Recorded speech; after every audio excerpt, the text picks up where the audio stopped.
Obviously, it felt like kind of whatever y'all shifted to first half, they weren't hitting threes. Second half, they were. Audie, they just had an answer for it. Is that the case from your perspective, or was there some execution stuff that wasn't happening? Well, we did not execute the defensive game plan well at all in the first quarter, but I did think in the second quarter we did, obviously, and we closed the gap.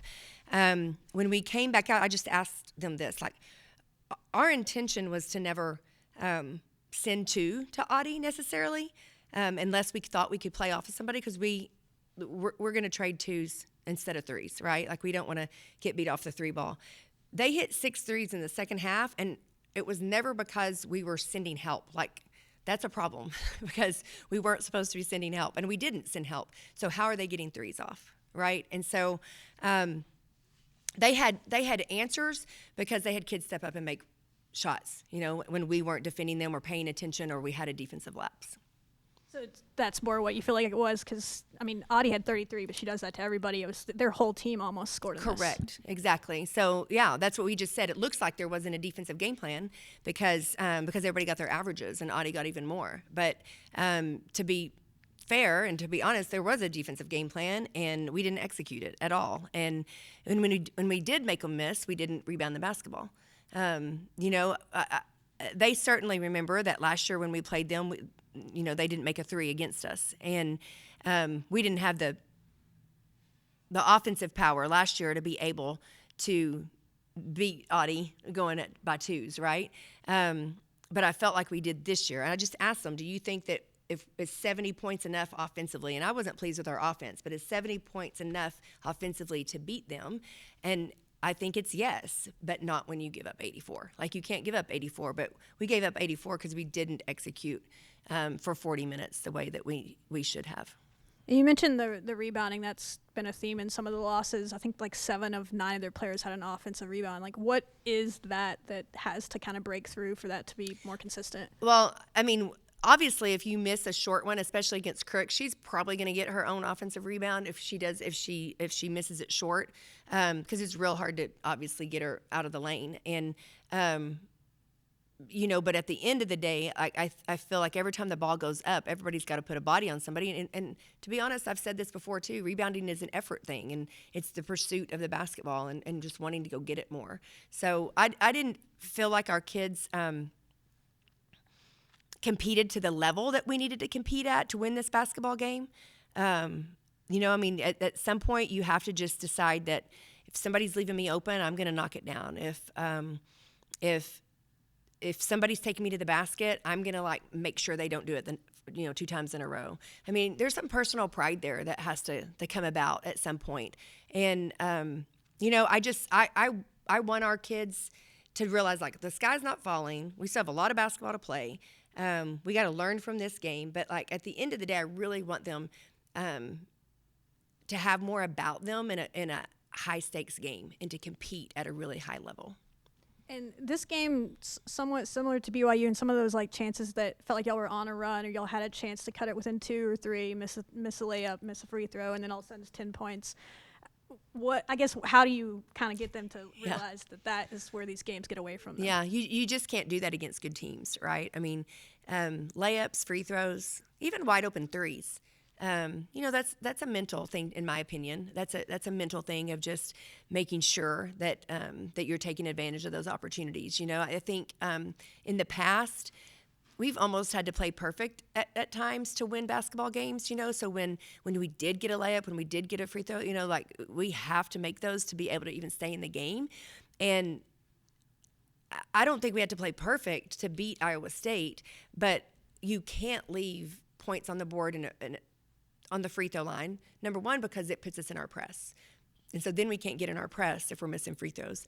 If you have wide open layups, man, you're just not going to get wide open layups against a team like Iowa State very often. So when you do, you got to make them pay.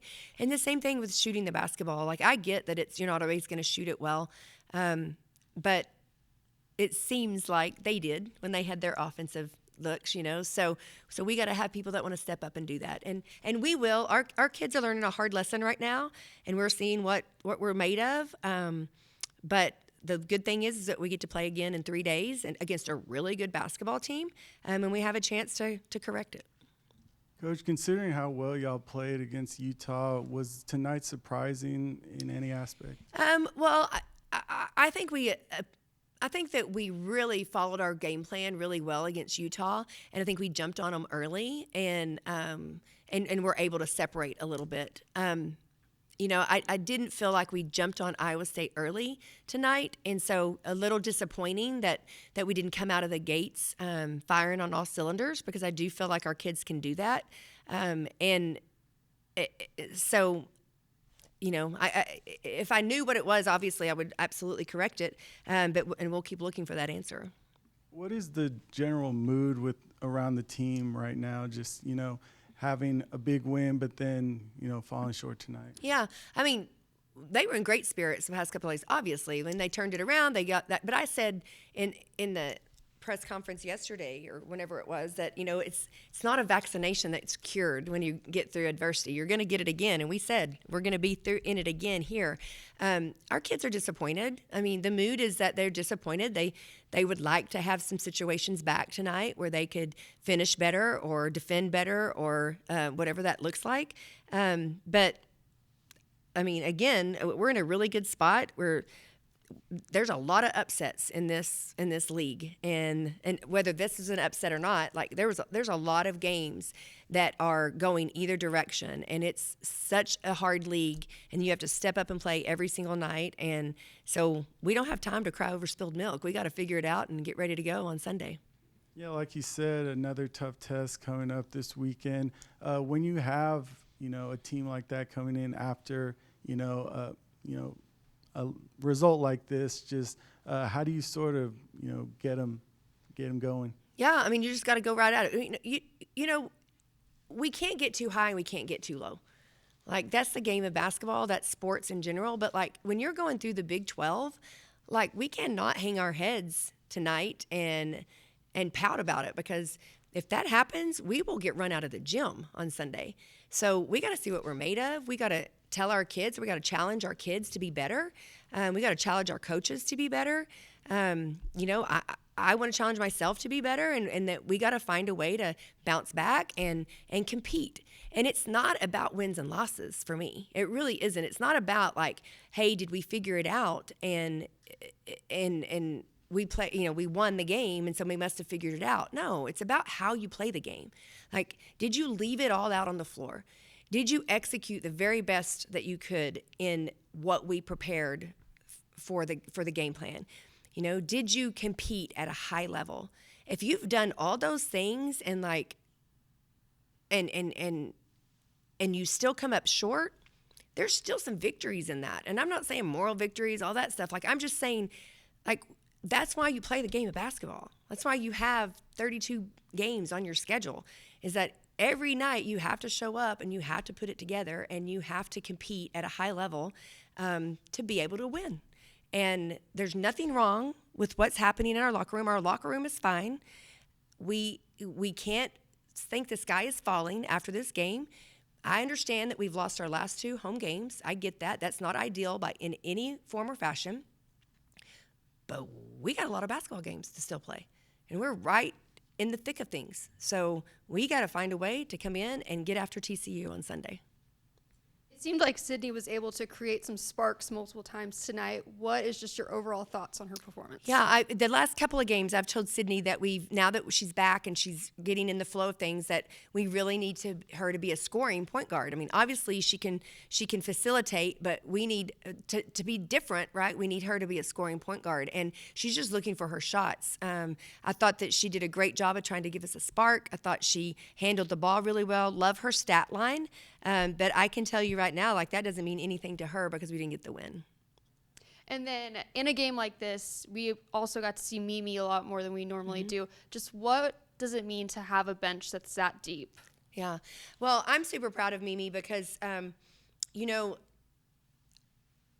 think you can have, particularly seniors, I think you can have seniors that can get really caught up in themselves and be really disappointed and maybe pout, maybe become divisive in some sort of way if they're not getting to play. And she is so locked in every game.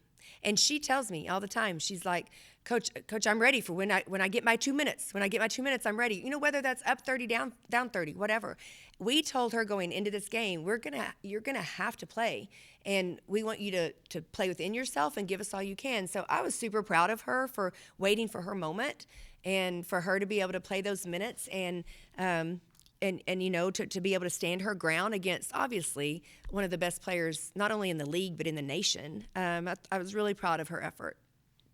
What do you feel like changed between the first and the second quarter to take Audie from 14 points to 6? Well, we were able to double off of a kid that they had on the floor that wasn't a shooter, and that's the problem with Iowa State is that they surround Crooks with a lot of shooters, and they had a player on the floor that was, I think, on the floor for defense, and so we started using her defender as a double, and that took away more opportunities. But then that kid didn't play at all the second half, and so they had shooters on the floor the rest of the game. Why do you guys think you were able to build such a good momentum in the last few minutes of the second quarter?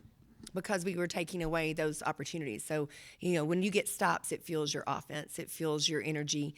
And so we were getting stops and able to just kind of get more into the flow of our offense. And then why do you think that didn't translate into the second half when they came out, you know, back-to-back threes? Yeah, I mean, because we weren't stopping Audie. And to be honest, it wasn't fueling our offense. So our offense, we came out and, you know, started with a turnover, which was silly because we had a wide open shooter and that turned into a made three for them. And so kind of takes the wind out of your sail a little bit, but that's where you've got to just respond and come right back at it and make sure that, you know, that no matter what's happening on the defensive end, like that can't affect our offense. And I felt like it affected our offense that we panicked a little bit, that we weren't patient and trying to really get great shots. We wanted it to be easy with 1 or 2 passes instead of like competing through the shot clock and trying to find a way to score to get easy buckets. That could set us into our press as well. And then both the crowd and the bench seemed pretty frustrated with some of the fouls that were called. Did you feel the same way? I mean, I'm always frustrated, right? But no, I mean, I'm not going to speak to that at all. And then Adley seemed pretty frustrated at the end of the second or first half. Is that part of the reason why she didn't play as much during the third and the fourth quarter? No, I have no idea what you're talking about. Yeah.